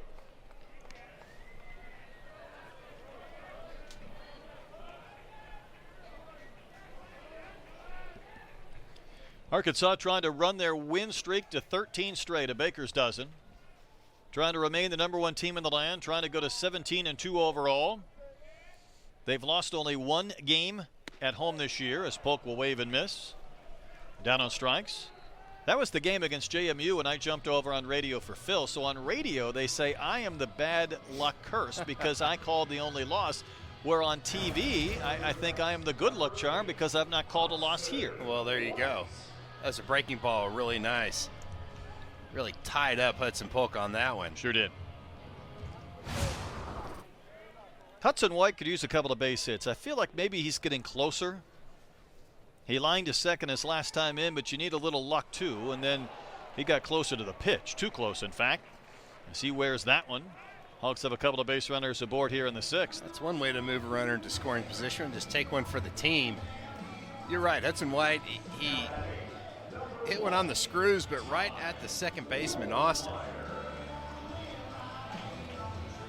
Losey, the left-hander, would love to see a double play ground ball and get his team back to the dugout.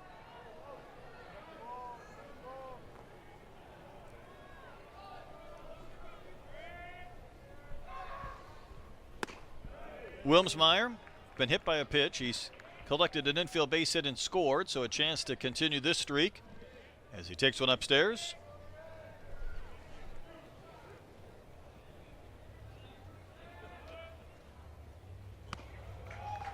Looked like Losey tried to guide or aim that pitch just a bit. Yeah, a breaking ball that just didn't have any bite to it. Wilmsmeyer needs to really shrink that strike zone right here. 2 on, 2-0 the count. Wilmsmeyer takes a good strike. I think we're seeing more and more of that in college baseball. You know, it used to be 2-0. I got to throw a strike. Let me put it down the middle. Sure. Now it's I got to throw a strike, but I still need to be on the corner or at the bottom of the zone. I think that might have been something off speed as well, too. Like a cutter or something, had a little bit of movement. Chopper to third, and it's off the glove of Colon. And the wheels will stay in motion. Sprague Lott will score. The throw goes to second base. Arkansas has tacked on another run. I feel a little bit for Colon at third base right now. That ball's finding him, and he is not sure how to kind of flag one down. Well, and he's not getting an easy tailor-made hop either. He backed up on that ball. I think that was his first mistake. Sprague Lott scores easily, and good job by Hudson White going from first to third base.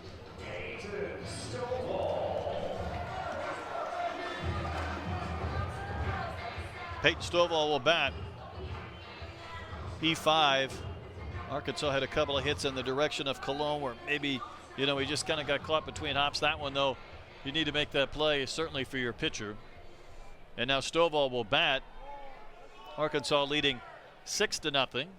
Stovall already has 2 hits and a fly out to deep center. The only time he was retired today, he hit a ball to the 400-foot marker near the College World Series logo just to the right of the batter's eye. Yeah, he has not been cheated. Seeing the ball big and making some hard contact. Just 1 out this inning.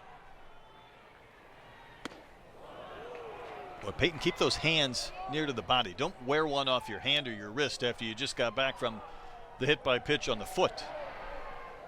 You see, some of those guys even have a little extra pad in that batting glove.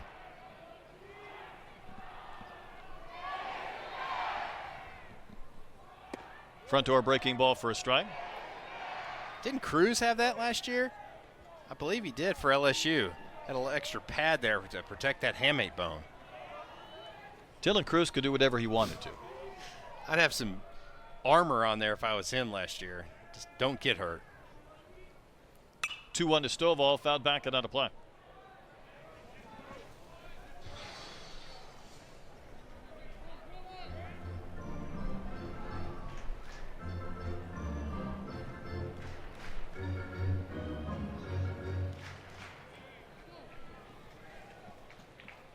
White at third, Wilmsmeyer at first. And the pitch to Stovall, a liner to short. No opportunity for a double play. Culbertson checked everyone, but White and Wilmsmeyer return to their bases. Now 2 outs. A lot of teams might have that shortstop playing right behind second base. And Missouri with some good positioning right there.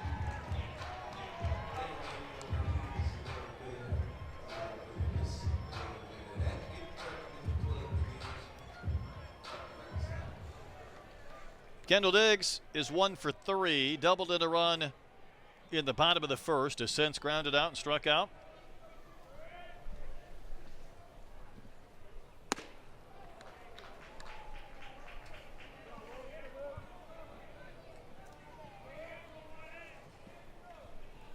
An infield single, a hit batter, and an E5 has produced an extra run this inning. Arkansas has scored now in 4 of their 6 frames.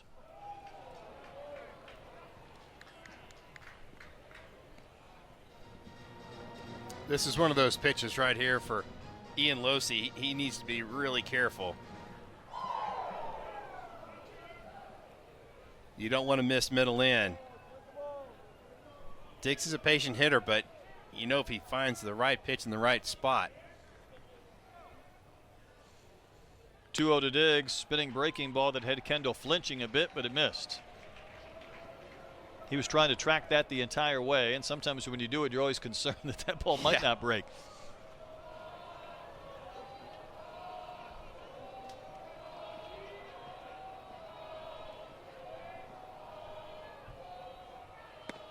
Strike from Losi. Eloy on deck.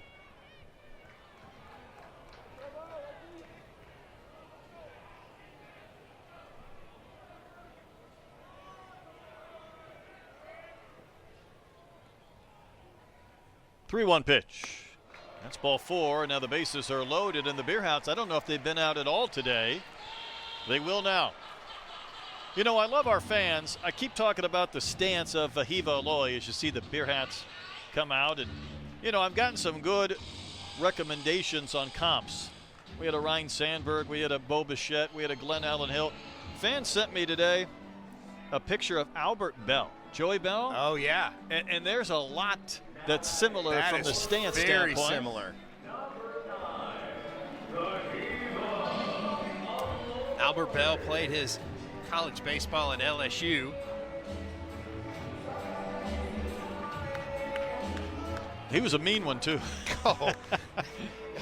You don't want to be in the baseline trying to fill the ground ball if you're a second baseman with him coming through. He's going to roll you up. Eloy had a sac fly back in the 5th. Takes a pitch down the middle for a called strike. I saw his 50th home run with the Cleveland Indians, I think, in 1994, maybe? Eloy could make this 10-0 in one mighty swing. And Losi wants to stay away from the heart of the plate, and he misses. I think Eloy would love that first pitch back. It was right down the chute, but he was just didn't take a hack at that one. That's a combination beer hat, hog hat. That is nice. A little bling as well, too. Hard hit. Past Colon into left field. This will score a pair. Arkansas has made it an 8-0 game as Eloy has knocked in 3 runs this afternoon.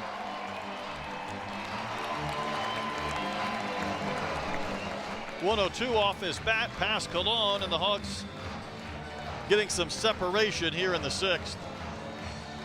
Well, we've talked about it all weekend. Free base runners and a great swing by Vahiva Eloy.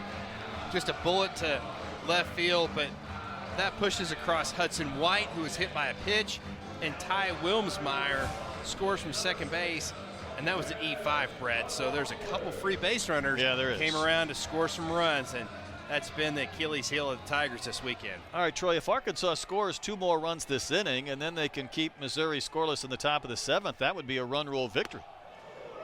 McLaughlin was trying to get an insurance run to get to 11. That swing. He was looking for a second long ball of the game. He's had 1 home run this year before today, and he was trying to get 2 in the same contest. He's had just 1 official at bat with a walk and a sac fly. Hit towards Curtis in center. He's back. He's got it at the inning end. So Arkansas will tack on 3 more runs. We go to the 7th inning. This is Curry. Drives one to right field. Hit well. Back towards the scoreboard. And the Tigers have their first run of the series. Curry with an opposite field home run.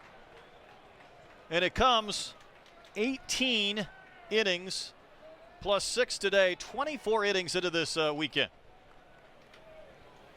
That's just a great swing by Curry. That's a fastball down and away. And you can see he has tremendous power to all fields. It's a happy Tiger dugout. Troy, they were in danger of being shut out 3 straight games. Yeah, that's really not a bad pitch. Maybe up just a tick. That wind kind of helped that one out just a bit. Put this into perspective as Cologne bats. Arkansas's pitchers came into this weekend with a team earned run average of 2.74. I think I mentioned earlier, 4th best in the country. Came into today and it had dropped to 2.43. Before that swing from Curry, it was all the way down to 2.34. That's impossible to do sometimes in a 3-game weekend series.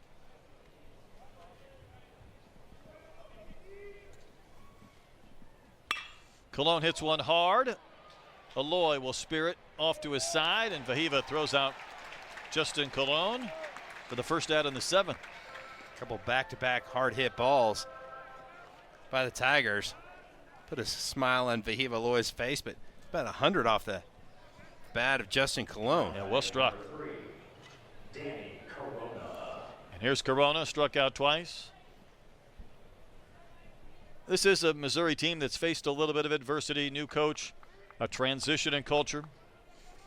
They're really trying to kind of build these guys up, grow them up, I think was a phrase that Coach Jackson used. And it sounds a little bit funny to say maybe for Arkansas fans, you can't completely focus in on wins and losses when you're trying to build a program. There are other steps forward and sometimes a sideways step or maybe a step backwards that doesn't always have to do with whether you win or lose.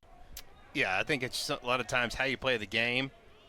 I love the line by Coach Jackson of now no opportunity wasted, and so that's what you do right here. Bounce to the first. Nice stop by McLaughlin. Shovels to Fisher covering in time, 2 outs. How about Ben McLaughlin over at first base? You talk about a guy who is much improved since the season started. He is shown to have a really soft hands over that first base. This is not an easy play. You got to remember, McLaughlin's a right-handed first baseman, so he's having to reach across his body and then makes a perfect throw to the pitcher who is moving. That's a moving target. You got to make sure you lead that pitcher with that toss. That's a long flip. And here's Cerna, 0 for 2. Finished my thought, though, on Mizzou. This was a team, I think, in a sense, Troy, kind of beat down by the fact that they were told, you can't be successful. Northernmost SEC team. You don't have quite the facilities other teams do as well. Coach Jackson said that's kind of a excuse and mindset that's disrespectful to guys like Max Scherzer. He came from the same place. He had less then than Missouri has now. They didn't move the school. Right. It was still there. Kyle Gibson, Tanner Houck. Were these guys exceptions to the rule, or are you just kind of building in some excuses? Cerna will single into center. In fact, a long run for Wilmsmeyer. He'll go over and play it back in and hold Cerna to the 2-out base hit. I think that's the right mindset to have. Obviously, they're not putting 30,000 in a weekend series in Columbia. They don't probably have the buildings and the indoors and whatnot that Arkansas does, but you have to find guys that have the belief that we've got more than enough for you to get better and try and win games. Yeah, that's absolutely right. You talk about those big leaguers, and they for sure have had some success and came through that Tiger program. And you're like, you know what? You got the opportunity as well. Curtis with a chopper to third. Spraguelott's got it. Scooped by McLaughlin, showing off his glove in the leather here in the 7th inning. Tigers get their first run of the series, though, on the home run from Thomas Curry. Yeah, really good swing by. Push in a direction one way or another. Yeah, I think so. And this is an opportunity for both teams. Arkansas would like to kind of cap this weekend off. Missouri just trying to find some positivity and would love to kind of end on a good note. And the one thing Arkansas has done, they've gotten off to really good starts in SEC play out of the gates the last several years. That's helped. When you're trying to win regular season titles and position yourself for a regional, all these wins are important. And I won't say any team after they win the first 2 games might kind of downshift as Lovich takes ball 3 up and in. I think the great teams say, we've won 2, let's go win a 3rd. That's right. Just keep the foot on the gas. Lovich will look at a 3-0 strike. Ross is 0 for 3 today. Pop up, a ground out and a strikeout.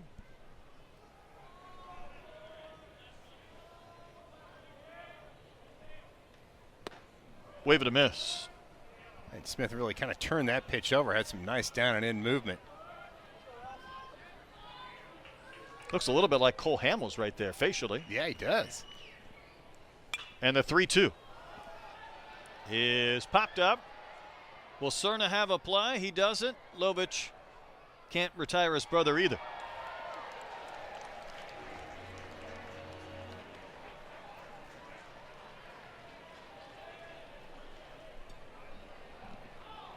Nick Smith looks taller than 6'3". Hard to tell head to toe in black there from his shoes to his cap. Ball 4. Lovich will reach to begin the bottom of the 7th inning.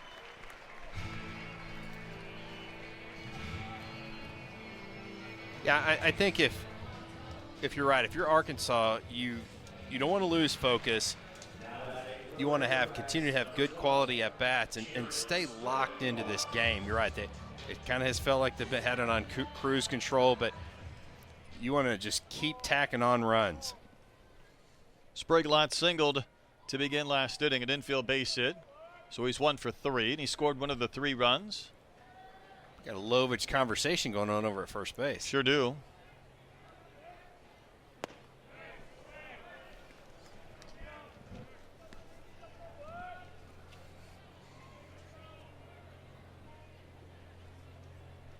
Older brother on the left, younger brother on the right.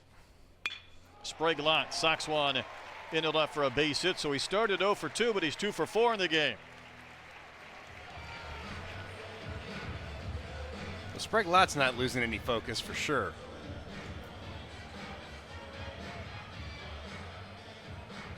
Another opportunity for Hudson Polk. Yeah, he pinch hit for Souza, who was the DH last inning. Obviously gets another chance here.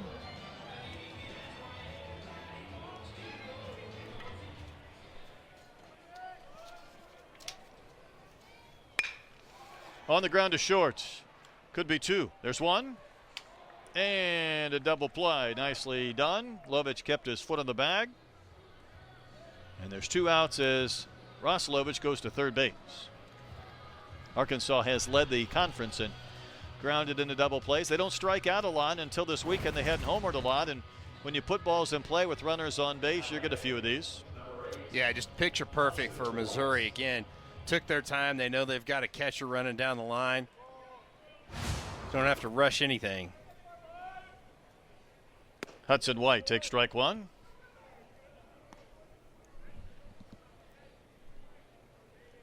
Hudson's average at .217. He's got the 1 home run. That came in his first Razorback game.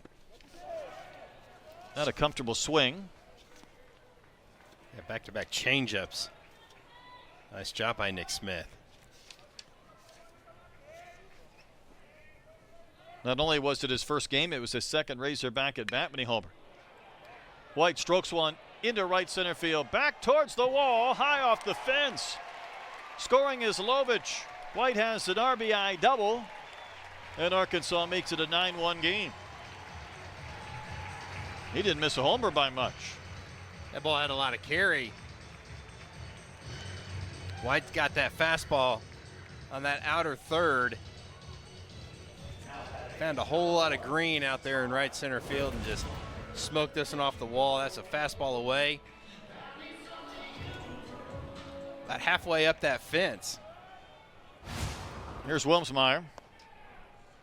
You know what's interesting? I'm sure Coach Hobbs has kind of allocated some innings in his mind to some pitchers. We mentioned before there have been a handful of guys who have not seen any action as good as this Arkansas rotation has been all weekend. You're thinking, you know, I might have Gackle throw this inning or I might have someone else throw the 9th. Well, if Wilmsmeyer would homer again, there would be no 8th. There wouldn't be no 9th inning. Gackle's warming up. He is getting hot. He's hoping that he gets an opportunity to get on the bump. And with no midweek game and a Thursday series opener at Auburn, might go a while without throwing if these guys don't get in. No, it looks like in the 8th. It's Gage Wood. Was Gackle earlier. Fouled back it on a play.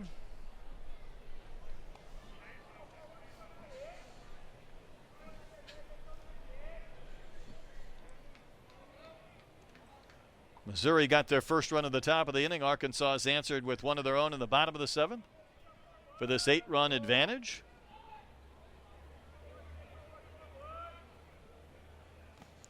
That's going to sneak by Cerna. He can't find it. White didn't see it either, but he'll advance to third without a play.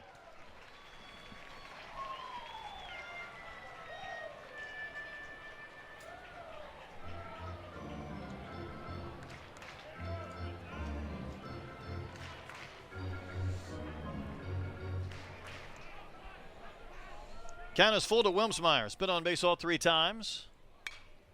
Fouls another one back and out of play.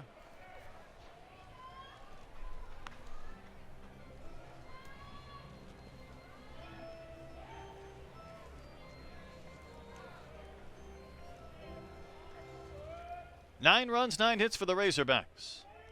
Another payoff to Wilmsmeyer. That's down. That's ball 4. It'll turn this lineup over for Peyton Stovall.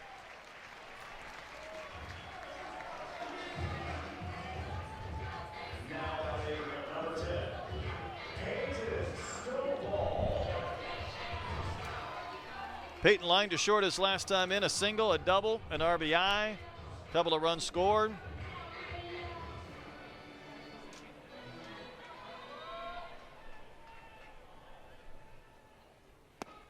He was trying to end it.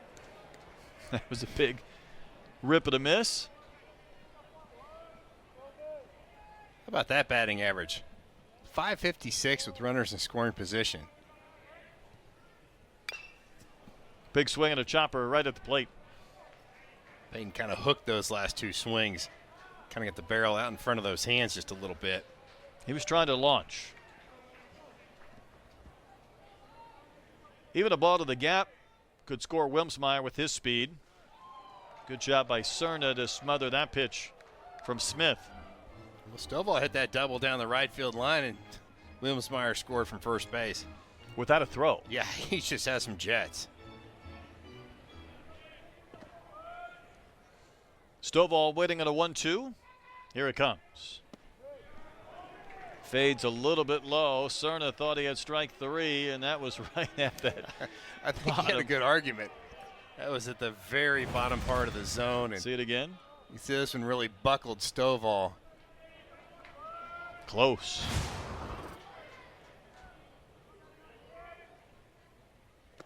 That's a wave and a miss.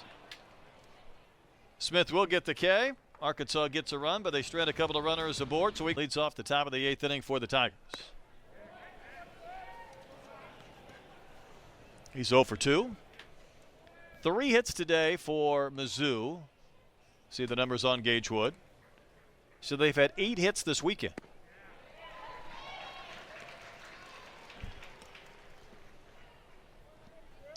That is just a dominating performance by the Arkansas pitching staff this weekend.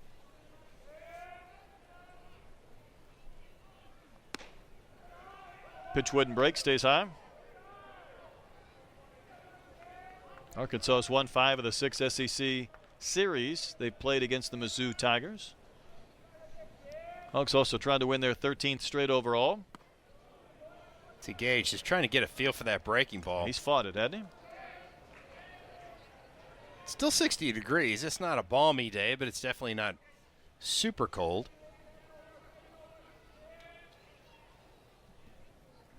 Three-one pitch. Had some steam on it. Wave and a miss.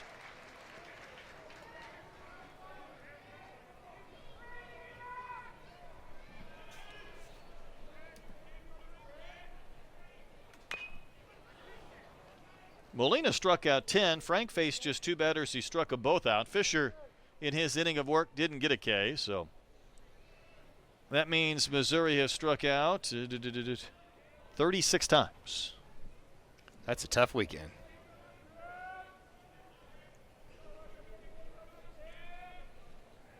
Payoff pitch. That's high. Culbertson walks to begin the Mizzou 8th inning. Wood thought he landed that one on the top of the zone. Just a tick up. Ben McLaughlin's going to play behind Culbertson at first base. Back to the top of the lineup. Tucker Moore. He's walked. He's been hit by a pitch and he struck out. Fastball 93 off the plate.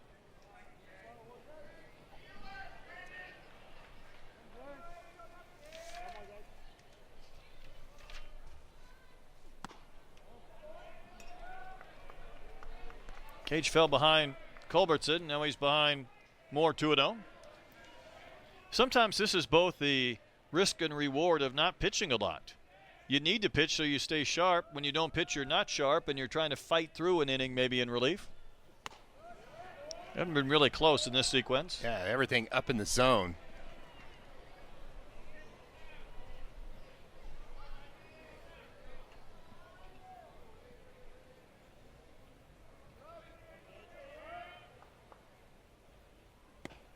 It's in there for a strike. Took a little something off at 92, just backed off just a hair. You would say, well, more will be taking, but then again, Mizzou swung 3-0, down 6 runs in the 9th inning yesterday, much to the surprise, I think, of a few people in that first base dugout. Ground ball to short. Can Arkansas get 2? A flip to second for 1. On to first. Double play. 6-4-3 DP.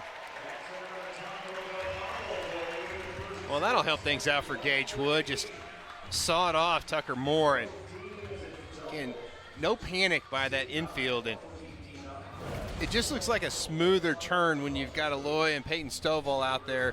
You know they work together a lot in the fall, and you can just see how easy that turn was. Little bang-bang at first base, but got to have that mental clock in your head when you're turning that double play at second. 2 outs for Austin. Looking for his first hit today. Again, Austin had a double against Hagen Smith. The first hit for Mizzou Friday night in the 4th inning. He had the only hit yesterday. A combined one-hitter between Tigert.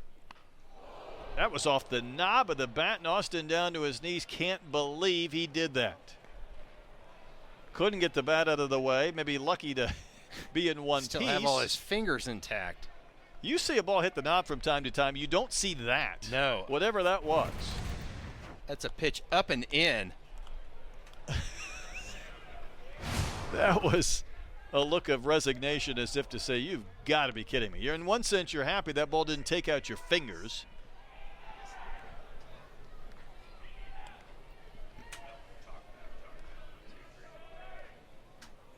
Pitch from Gage Wood. Strike 3. Outside corner. So Troy a walk, but a double play and a quick strikeout.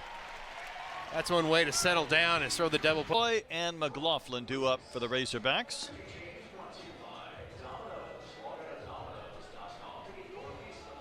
Arkansas trying to start 3-0 in SEC play. Trying to keep this winning streak rolling. Be a good test at Auburn next Thursday night.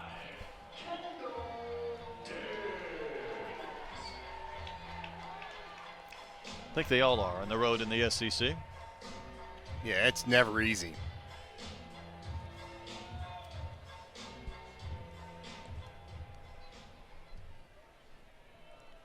Diggs has walked and doubled. He's 1 for 3 and takes the pitch right down the middle for a strike.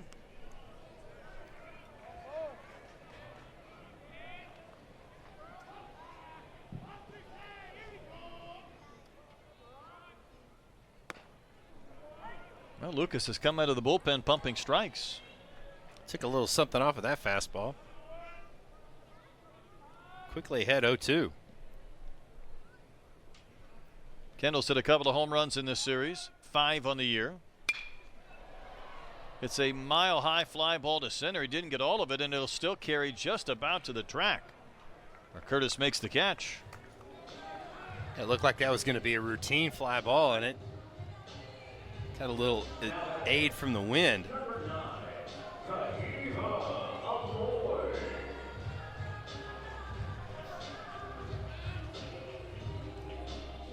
Brings up Aloy, who knocked in a couple of runs with a single. Back in the 6th, also had a sac fly in the game, so 3 runs batted in. Troy, he's up to 19 RBIs. Yeah, I think that's why he got moved down to that 3-hole. More opportunity for RBIs, and he takes advantage with those runners on base.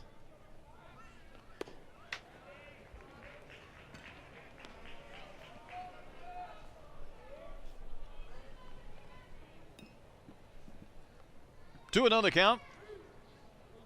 Aloy's batting average at .233, but starting to pick up the RBIs. Batting average on the rise here, a 2-hit game. That's 109 off the bat of Aloy in the left field. And he just wears out that hole between third and shortstop. And again, at 109, if you're the third baseman, it's literally almost by you before you realize, even have an opportunity to try to dive for it. They've been hitting bullets at Cologne all series.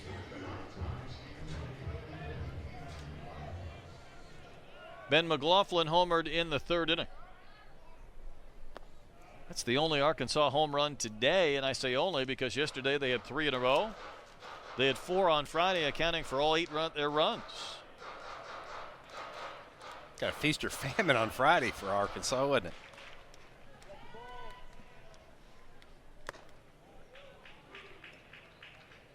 This was a team now that has homered 25 times. I think 21 of the 25 have come on this homestand that concludes today. Yeah, they've been really getting that power swing going. Down and in to Ben.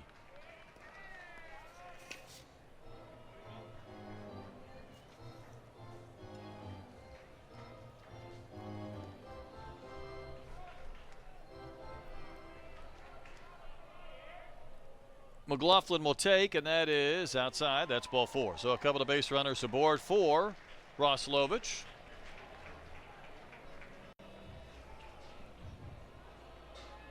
Now batting number 14, Ross Lovich. Russ walked and scored just an inning ago, but 0 for 3 in the game. Yesterday we saw him playing center field for the first 6 innings or so, and then Wilmsmeyer came on and Lovich moved to left. Be curious to see if maybe we might get a little more of that, where Lovich might play 1 game in center a weekend, allowing Jason Jones to play in left and get him some at-bats against a left-hander or anybody. Yeah, I wouldn't be surprised. Arkansas in this game has drawn 6 walks and 2 hit batters. That's 8 free base runners that the Tigers have given them. Feels like that's on the high note of what anybody in Mizzou's dugout would like. Yeah, I think that's going to be a focus of conversation. On the ground to first. Little brother's got it. No chance for a double play. Lovich will reach. McLaughlin retired. Aloy to third. Now 2 outs in the inning.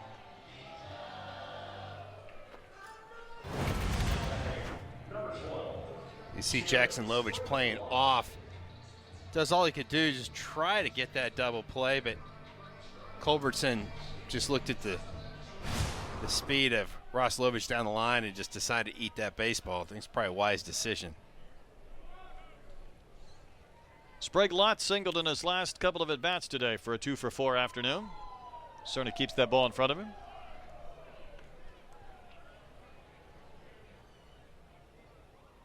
Arkansas scored in 5 different innings. They had the 3-run 6th, 2-run first, a 2-run 5th inning. Good low strike against Jared Sprague-Lott. Yeah, just kind of spread out all those runs across those 7 innings going into the 8th right here. Of course, yesterday all 6 runs came in 1 inning, so that was a little different formula. Swing and a foul tip into the glove of Cerna, 1-2.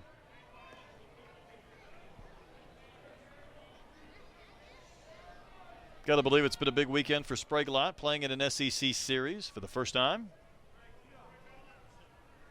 When you come from Richmond, you might put your head to pillow and dream about playing in the SEC.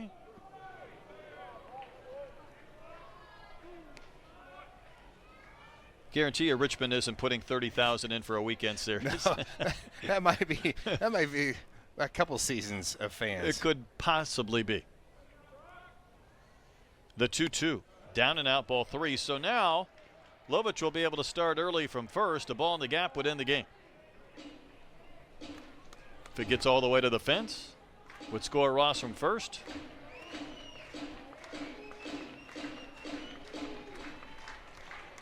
Three balls, 2 strikes.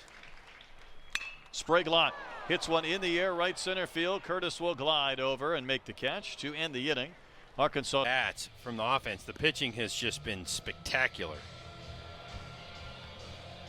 Gabe Gackel becomes pitcher number 5 for the Razorbacks today. Yeah, chance for Gackel to come in and get himself an inning in SEC play. A guy that has just great stuff. He's going to sit 95, 96 with that fastball. Big overhand curve. And he is going to be one special pitcher. Arkansas plucked him from committed to UCLA, and then when they decided to go to the Big Ten, Gabe made a call to Arkansas and said, hey, I still want to come. You guys want me? Yes. It's an easy answer. Lovich on the first pitch will 2-hop one to Stovall. And Lovich retired to start the ninth. So we've gone from a Gage to a Gabe, and Gackle gets a quick out. Tigers to enter their final two. About an easy 96. It was 97 on the TrackMan, so that is definitely a live arm out of the freshman. Well, Thomas Curry is the only thing standing between Arkansas and 3 consecutive shutouts. Had a homer in the 7th inning below the scoreboard in right center. I have a feeling there were probably a few people to our right in the press box that were scouring the record books to wonder when the last time it was there had been 3 9-inning shutouts in conference play, but they may have stopped that pursuit when Curry homer.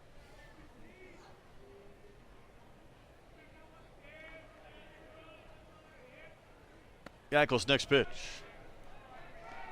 Down and out, 2-0.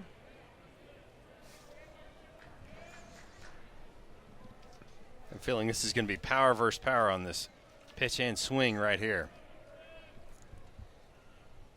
Curry hits a chopper foul outside of third. Gackle's from the Bay Area in California. He was even drafted this past year in the 20th round by the Reds, 588th overall. That's always an interesting scenario in a 20-round draft. Teams know that Gackle's not going to take that money, whatever that is, 100 grand or whatnot. Strike 2 called, so I'm wondering sometimes why you do it other than just, Maybe you're just kind of sending a signal saying, hey, we like you. Might want to try to get you a couple years from now. I suppose. I still find it interesting, but it shows you that he's still highly thought of even when he said he was coming to school.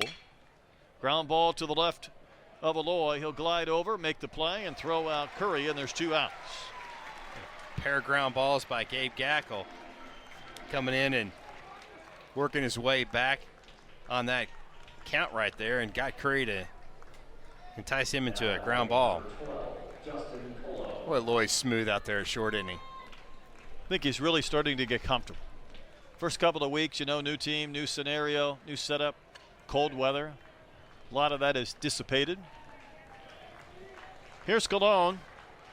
Last chance for the Tigers.